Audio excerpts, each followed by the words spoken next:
Bangladesh football ফেডারেশনের সভাপতি কাজী সালাউদ্দিন নানা সময় নানা বিতর্কের মুখে নামটি বারবার উঠে আসলেও এবার তার পদত্যাগের দাবিতে মানববন্ধন করেছে বিভিন্ন ফুটবল প্রেমী সংগঠন। মানববন্ধনে অংশ নিয়েছে ফুটবল খেলোয়াড় ও বিভিন্ন ক্লাবের নেতৃবৃন্দ সহ ছাত্র জনতা। 31 আগস্ট মতিঝিলের বাংলাদেশ ফুটবল ফেডারেশন কার্যালয়ের সামনে এ মানববন্ধনে অংশ নেয় কয়েক শত জনতা। স্লোগানের সাথে সাথে 24 ঘন্টার মধ্যে কাজী সালাউদ্দিনের পদত্যাগ দাবি করেন তারা।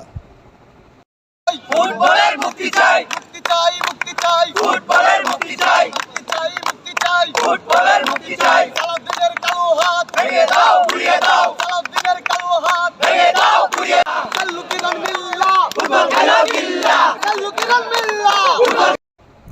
পূর্বে কাজী সালাউদ্দিনের বিরুদ্ধে দুর্নীতি দমন কমিশনে অভিযোগ থাকলেও রাজনৈতিক প্রভাবিতা কাটিয়ে ওঠেন এবং নিজের অপরাধ ঢাকার জন্য কমিটির সাধারণ সম্পাদককে পদত্যাগ করতে বাধ্য করেন এই ফেডারেশনের সভাপতি। তবে গেল বৈষম্য বিরোধী আন্দোলনে হাসিনা সরকারের পদত্যাগ ও দেশ ত্যাগের পরপর দেশের প্রতিটি অঙ্গনে সংস্কারের দাবি তোলা হয়। এরই ধারাবাহিকতায় এবার জনগণ সোচ্চার হয়ে টেন্ডারবাজ ও দুর্নীতিগ্রস্ত ও লুটপাটকারী কাজী সালাউদ্দিনের পদত্যাগের জন্য 24 ঘন্টা বেঁধে দেয় মানববন্ধনের মাধ্যমে। বক্তব্য রাখেন বাংলাদেশ জাতীয়তাবাদী দলের ঢাকা উত্তরের সদস্য সচিব ও বাংলাদেশ ফুটবল টিমের সাবেক ক্যাপ্টেন ও লিজেন্ড ফুটবলার আমিনুল হক। কিন্তু আমি দৃঢ়ভাবে বলতে চাই কাজী সালাউদ্দিন সাহেব, আপনারা যারা এই স্বৈরাচারের প্রেতাত্মা হিসেবে এখনো বিভিন্ন প্রতিষ্ঠানে কিংবা আপনি ফেডারেশন দখল করে বসে আছেন, আপনি বাংলাদেশের মানুষের পালস বুঝার চেষ্টা করেন।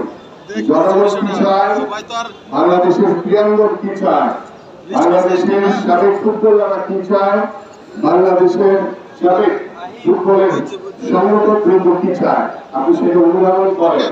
এবং আমরা 116 র্যাঙ্কিংয়েও ছিলাম একটা সময়ে, 130-35 র্যাঙ্কিংয়ের মধ্যেও ছিলাম। ওই জায়গা থেকে কেন এই অবনমন, এটাই আমাদের বাংলাদেশ ফুটবল ফেডারেশনের কাছে প্রশ্ন। এবং বড় 20 বছরে বাংলাদেশের ফুটবল ধ্বংস গেছে। কোনো ফুটবলের কোনো নির্বাচন হয় নাই, ফুটবলে কেউ অংশগ্রহণ করতে পারে না নির্বাচন। তার জন্য বাংলাদেশের ফুটবল সারা বিশ্ব থেকে পিছিয়ে আছে। যেহেতু বাংলাদেশের ফুটবলে কোনো উন্নয়ন করতে পারে নাই, স্বৈরাচার শেখ হাসিনা দেশ থেকে পালিয়ে গেছে, বাংলাদেশও কিন্তু পালায়। অবিলম্বে একজন ক্রীড়াপ্রেমী হিসাবে, একজন ফুটবল দর্শক হিসাবে আমি অবিলম্বে ফুটবল ধ্বংসকারী কাজী সালাউদ্দিনের পদত্যাগ চাই। লিজেন্ড ফুটবলার কায়সার হামিদ ফেডারেশনের বর্তমান পরিস্থিতি থেকে পরিত্রাণের জন্য গুরুত্বপূর্ণ দিক তুলে ধরেন। এছাড়াও তিনি বলেন, নির্বাচনের অর্থের বিনিময়ে সভাপতি হলে হবে না, স্বচ্ছতার মাধ্যমে আসতে হবে। বাংলাদেশ ফুটবল ফেডারেশনের আন্ডারে লিগ অথবা যে কোনো খেলায় যিনি এক নাগারে 14 বছর ঢাকা মোহামেডানে খেলেছেন, দেশের জাতীয় দলের নেতৃত্ব দিয়েছেন, লিজেন্ড হয়েছেন এবং একটি বিশেষ রেকর্ড, এটি অনেকেই জানেন না। কায়সার হামিদের জীবনে ফুটবল খেলায় কোনো হলুদ কার্ড নেই, লাল কার্ডও নেই, হলুদ কার্ডও নেই, লাল কার্ডও নেই। এমন একজন খেলোয়াড় তিনি মোহাম্মদ কায়সার হামিদ। কায়সার হামিদকে থেকে আমরা জানতে চাই, বাংলাদেশ ফুটবল ফেডারেশনের এই যে অবস্থা, যেখানে এক সময় বাংলাদেশের ফুটবল খেলা ছিল ক্লাউডি, সকল খেলাই 1, 2 জন, 5 জন, 10 জন মানুষও মারা গেছে, এর যথেষ্ট ইতিহাস আছে। সেক্ষেত্রে কেন আজকে ফুটবলের এই বিবর্ণ অবস্থা? এ থেকে আসলে রিয়েলি পরিত্রাণের উপায় কি? এখানে প্রতি বছর নির্বাচন আসলে তাকেই ভোট দেওয়া। কেন? কারণ এই কাউন্সিলরগুলি সব তারই সৃষ্টি। উনি বিভিন্ন জেলা এবং বিভিন্ন ক্লাব কাউন্সিলরগুলিরে যেভাবে হোক, টাকা দিয়ে হোক, সেটা তার ক্ষমতা বলে হোক, সিলেট দিয়ে হোক, সেটা ম্যানেজ করে ফেলে। যে কারণে প্রতিটা নির্বাচনে এই কাউন্সিলরগুলি তাকে ভোট দেয়। এখানে যদি মানে বিশ্বসেরা মেসিও যদি দাঁড়ায়, সেও সারাদিন আসতে পারবে না, সেও জিততে পারবে না, মেসিও এখানে হারবে।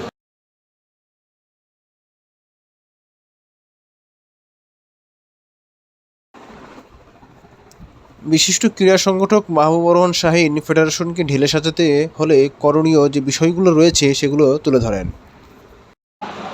এর মধ্যে আমি যখন সদস্য হই তখন সালাউদ্দিন সাহেব প্রথম সভাপতি হন 2008 সালের এপ্রিলের 28 তারিখে আমাদের নির্বাচনটি হয়েছিল।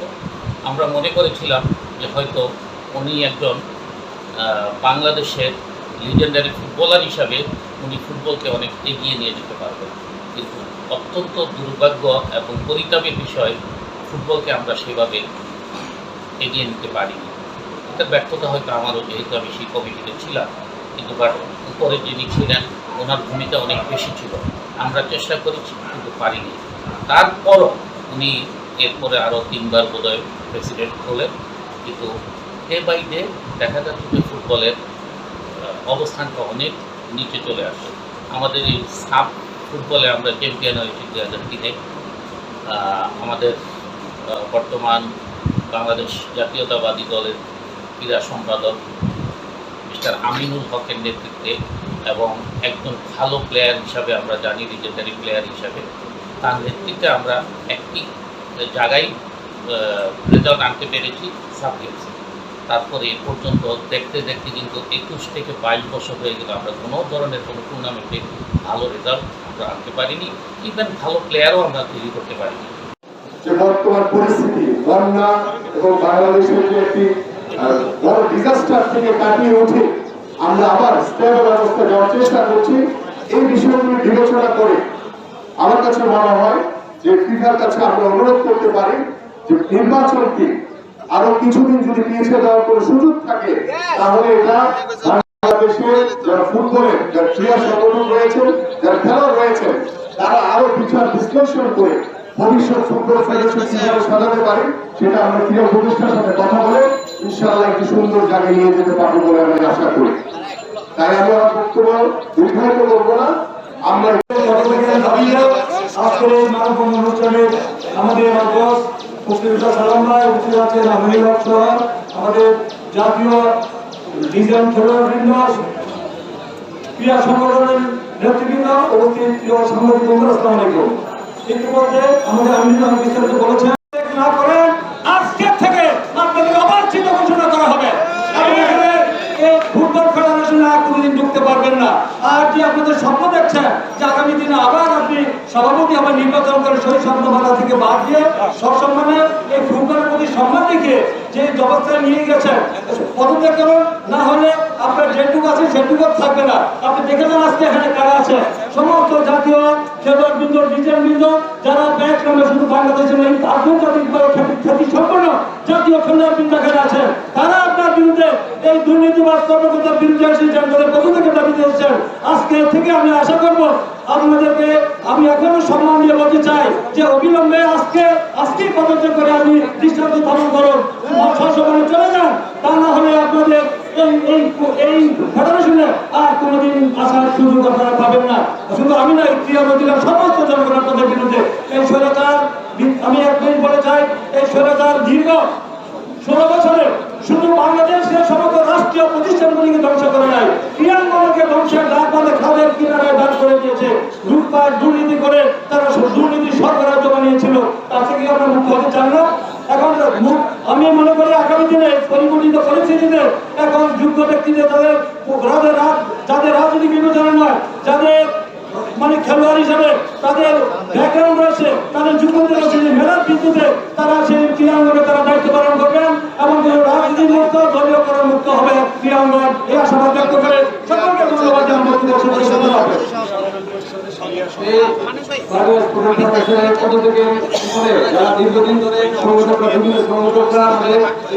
বিশিষ্ট ক্রীড়া অনুরাগী ও জাতীয়তাবাদী দলের নির্বাহী কমিটির সদস্য আব্দুস সামাদ। ফুটবল কোথায় নিয়ে গিয়েছে? আজকের এখানে যারা নক্ষত্র হিসেবে দাঁড়িয়ে আছে ফুটবলে, তাদেরকে নিয়ে এক সময় কাজ করেছি। আজকে সেই সময় কি অবস্থা ছিল? এই সাব্বিরকে যখন নিয়ে মোহামেডানের দলনেতা হিসেবে আমি ইরানে গেলাম, সেই সময় তোমরা কত গোল দিল ওদেরকে? 8 গোল না 9 গোল দেওয়া হলো মালদ্বীপ ইসেকে, ভুটানকে। বলে যে এরকম একটা প্লেয়ার আমাদেরকে দিয়ে দেন মালদ্বীপকে। আজকের এই অবস্থা, আজকে শ্রীলঙ্কা, আজকে নেপাল কোথায় ছিল, আজকে কোথায় আসছে এই ধরনের অথর্ব। আজকে সালাউদ্দিন এবং এই সুযোগ নিয়ে আরেকটা হলো বর্ণচোরা সালাম, মনে আছে? সালাম মুর্শিদি ওনাকে এবার রিজাইন করছে, বাট আর রিজাইন তো এত পরে করছে কেন, আরো আগে করা উচিত ছিল। আরেকটা কথা বলতে চাই, দুর্নীতিবাদ আজকে সালাউদ্দিনকে আমরা সময় দিচ্ছি, 24 ঘন্টার মধ্যে যদি সে রিজাইন না করে তাহলে ক্রীড়াঙ্গনে সে অবাঞ্ছিত বলে ঘোষণা হবে। অবাঞ্ছিত যেখানে পাওয়া যাবে তাকে ধরে 2-4টা দিয়ে তারপরে পুলিশের কাছে দেবে। এটা দুর্নীতিবাদ। সে আবার এখনো বলে সে সভাপতি হবে, ফুটবলকে শেষ করে দিচ্ছে, আবার এখনো বলেন সভাপতি হবে। কাজে আমরা দলীয়করণ চাই না, যে মান মর্যাদা আছে তাকে আমরা মান মর্যাদা দিতে চাই। সালাউদ্দিন সাহেব যখন বাংলাদেশ ফুটবল ফেডারেশনের দায়িত্ব নেন তখন বাংলাদেশ র্যাঙ্কিংয়ে ছিল 130-32, কিন্তু এখন তিনি গত 16 বছরে তিনি ওইটারে 192-তে এনে এই অবস্থা থেকে উত্তরণের জন্য আমি দ্রুত সালাউদ্দিন সাহেবের যত দ্রুত সম্ভব পদত্যাগ চাইতেছি, এবং বাংলাদেশে যারা সত্যিকারের ক্রীড়া প্রেমিক আছে, সত্যিকারের যারা সাবেক খেলোয়াড় আছে, ওনাদেরকে ফুটবল ফেডারেশনের দায়িত্ব আনার জন্য এবং বাংলাদেশ ফুটবলকে বাঁচানোর জন্য আমি আপনার মাধ্যমে বাংলাদেশ ফুটবল ফেডারেশন এবং বাংলাদেশের ক্রীড়া উপদেষ্টার দৃষ্টি আকর্ষণ করছি। ধন্যবাদ। সালাম আলাইকুম। ধন্যবাদ।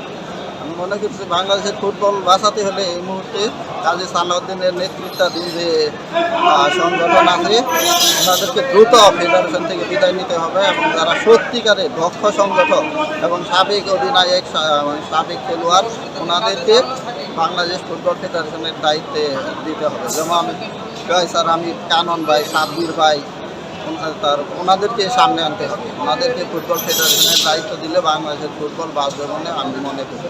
ধন্যবাদ। ফুটবলের মুক্তি চাই, মুক্তি চাই, মুক্তি চাই, ফুটবলের মুক্তি চাই, মুক্তি চাই, মুক্তি চাই, ফুটবলের মুক্তি চাই। সালাউদ্দিনের কালো হাত ভেঙে দাও, ঘুরিয়ে দাও, সালাউদ্দিনের কালো হাত ভেঙে দাও, ঘুরিয়ে। পরিশেষে ফুটবল অঙ্গনকে ঢেলে সাজাতে ও নতুন করে ফুটবল প্রেমীদের মনে সাড়া জাগাতে ফেডারেশন পরবর্তী নতুন নেতৃত্বের মাধ্যমে হারানো গৌরব ফিরিয়ে আনবে বলে আশা করছেন সবাই। আমিনুল ইসলাম, নজর বিডি, ঢাকা।